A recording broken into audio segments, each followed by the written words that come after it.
দুই বাংলার ভিতরে এক নাম্বার সুপার হিট থাকবে ইনশাআল্লাহ। শাকিব খানকে তারা জড়িয়ে ধরতেছে। যে যাই বলুক, যত সমালোচনা করুক, উনি কিন্তু এক নম্বরে 100% গ্যারান্টি দিয়ে, আর আমি কনফিডেন্স দিয়ে না, আমি আমার নিজের থেকে বলতেছি, চ্যালেঞ্জ দিয়ে বলতেছি, এবার তুফান, পাসওয়ার্ড, রাজকুমার এইসব সব কিছু ওভারটেক করে এখন নাম্বার 1 বাংলাদেশের মধ্যে, অল বিশ্বের মধ্যে তুফান। তুফান ইন্ডিয়াতেও চলবে, এই তুফান ইন্ডিয়াতেও সেটা লড়াই করবে। ইন্ডিয়া তো ইনশাআল্লাহ খবর পাওয়া যাবে, ইন্ডিয়াতে নাম্বার 1 থাকবে।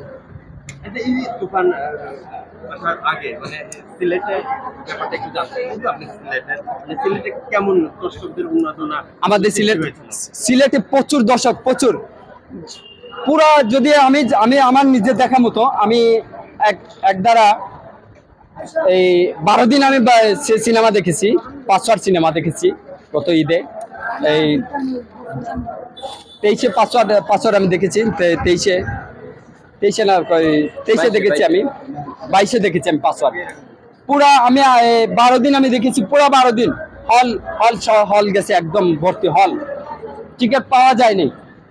এরকম সিলেটের মধ্যে আমি দেখেছি বসের বক্তব্য শুনানো। এবার এক নাম্বারে থাকবে সিলেট, অল বিশ্বের মধ্যে। বাংলাদেশের মধ্যে তো এটা বলার দুই বাংলার ভিতরে এক নাম্বার সুপার হিট থাকবে ইনশাআল্লাহ। ভাই আপনি অনেক সকাল এসেছেন এবং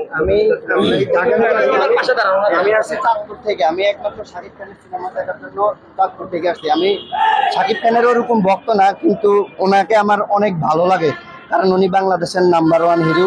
যে যাই বলুক, যত সমালোচনা করুক, উনি কিন্তু এক নম্বরে। ওনার কারণে বাংলা ইন্ডাস্ট্রি টিকে আছে। যত সুশীল সমাজের লোকেরা যত কথাই বলে থাকুক না কেন, উনি আমাদের ইন্ডাস্ট্রিটা এতদিন ধরে রাখছে।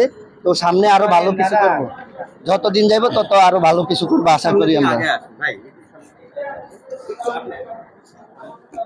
আমি সকাল 6টা বাজে লঞ্চে উঠছি চাঁদপুর থেকে, একমাত্র শাকিব খানের সিনেমা দেখার জন্য ঢাকায় আসছি।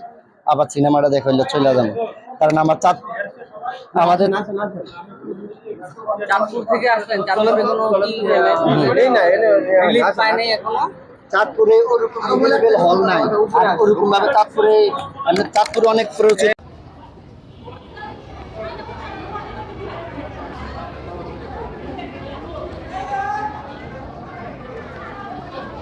দর্শক দেখেন তুফান পেয়ে তারা কি খুশি, তুফানের সাথে তারা চলে যেতে চায়। এই দেখেন 3টি মহিলা কিন্তু একদমই ছাড়তেছে না, এখানে শাকিব খানকে তারা জড়িয়ে ধরতেছে। অবস্থা দেখেন, এই যেখানে যে পাকিস্তানি মহিলাটা আসছে, উনি কিন্তু পাকিস্তান থেকে আসছে।